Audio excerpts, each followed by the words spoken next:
Girlfriend और boyfriend की जो मोहब्बत है ये भंगियों चमारों वाली है। ये रिलेशन भंगियों चमारों गधे घोड़ों वाला है। ये डायलॉग मेरा फैलाओ दुनिया में। मैं पूरी जिम्मेदारी के साथ ये फतवा देता हूं आप हजरात को, पूरी जिम्मेदारी के साथ। तो जो औरतें सोच की भंगने हैं, चमारे हैं, पूरी जिम्मेदारी के साथ कहता हूं उसे वही मौत की घाट उतार दे। तो मैं अपने इन अल्फाज से रुजू करता हूँ, मुझसे बेहतियाती हुई है तो मैं रुजू करता हूँ अपने इन अल्फाज से। जिन लोगों का ये ख्याल है कि मेरी वजह से उनको तकलीफ हुई है तो मैं उन लोगों से मादरत भी करता हूँ, अल्लाह ताला से तौबा भी करता हूँ। पाकिस्तान दुनिया का वो मुल्क है जो मजहब के आधार पे कट्टरता के लिए पूरी दुनिया में जाना जाता है। दरअसल सरहद पार ऐसे मौलानाओं की एक लंबी जमात है जो पूरे मुल्क में मजहब के नाम पे नफरत और उन्माद की फैक्ट्री चलाते हैं।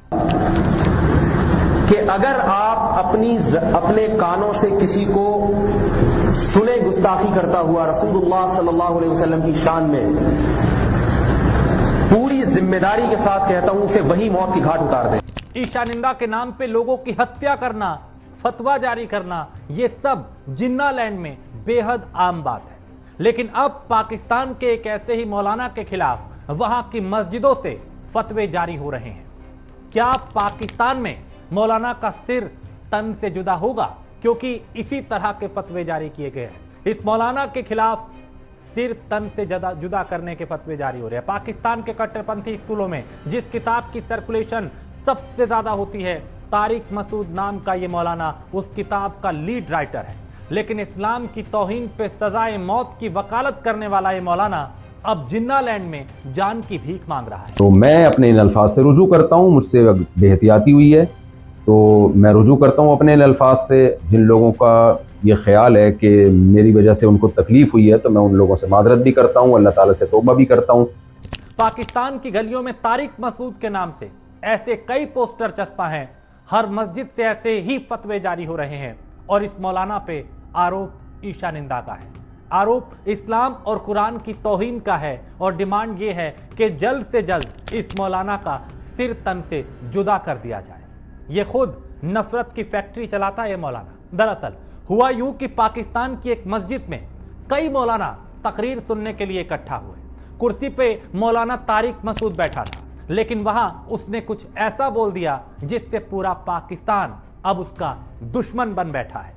इसने दरअसल इस्लाम, कुरान और नबी को लेकर कुछ ऐसा कह दिया। तारिक मसूद ने कहा कि हमारे नबी ना लिखना जानते थे ना पढ़ना जानते थे। अरे भाई, फिर उनको क्यों फॉलो कर रहे हो?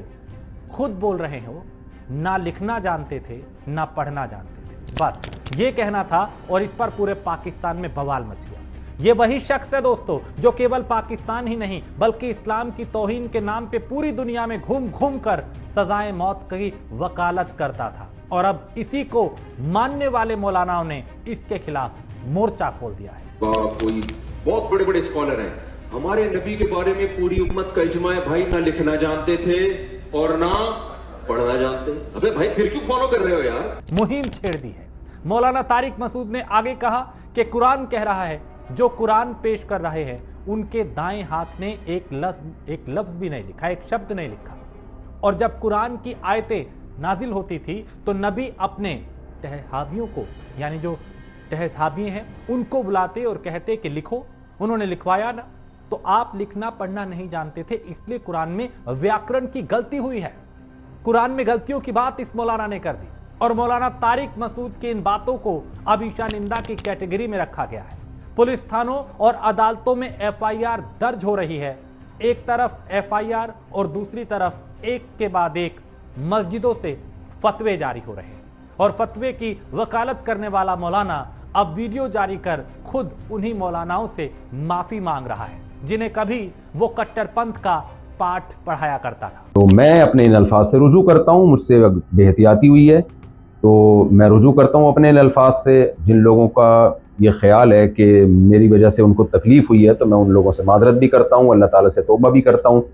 मौलाना तारिक मसूद भले ही अपनी जान बचाने के लिए माफी मांग रहा हो, लेकिन पाकिस्तान में कट्टरपंथ की जड़ें इतनी गहरी हो चुकी हैं कि जहर फैलाने वाले मौलाना एक दिन खुद उसी जहर का शिकार हो जाते हैं।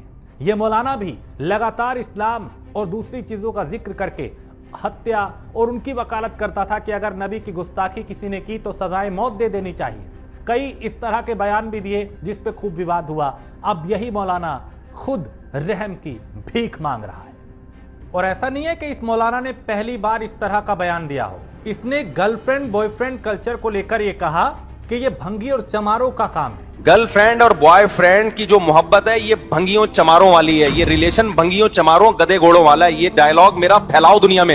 इतना घटिया और विवादित बयान ये मौलाना दे चुका है कि इसने इस तरह से जाति विशेष को भी टारगेट किया, और ना सिर्फ इस तरह से अपशब्द कहे बल्कि महिलाओं के लिए भी कहा कि ये महिलाएं, उनके लिए भी इस तरह के शब्द जो यहां पे कहना विवादित है, जिनको कहने पे यहां विवाद हो जाता है, उस पे ये मौलाना वहां बैठा बैठा जहर उगल रहा था कि महिलाओं को लेके चमार भंगी और इस तरह की बातें की। तो जो औरतें सोच की भंगने हैं, चमारे हैं, चमारन किस्म की औरतें हैं, चाहे वो डिफेंस की हों, क्लिफ्टन की हों, इस मौलाना पे इसने जो जहर उगला, आज ये उसी का कहीं ना कहीं अंजाम भुगत रहा है, और इसके किए की जो कर्म है वो अब इसके सामने है। तो इस मौलाना के कई विवादित बयान हैं और ये उन्हीं बयानों के चलते अक्सर सुर्खियों में रहा, लेकिन अब इस मौलाना की मुश्किलें बढ़ती हुई नजर आ रही हैं।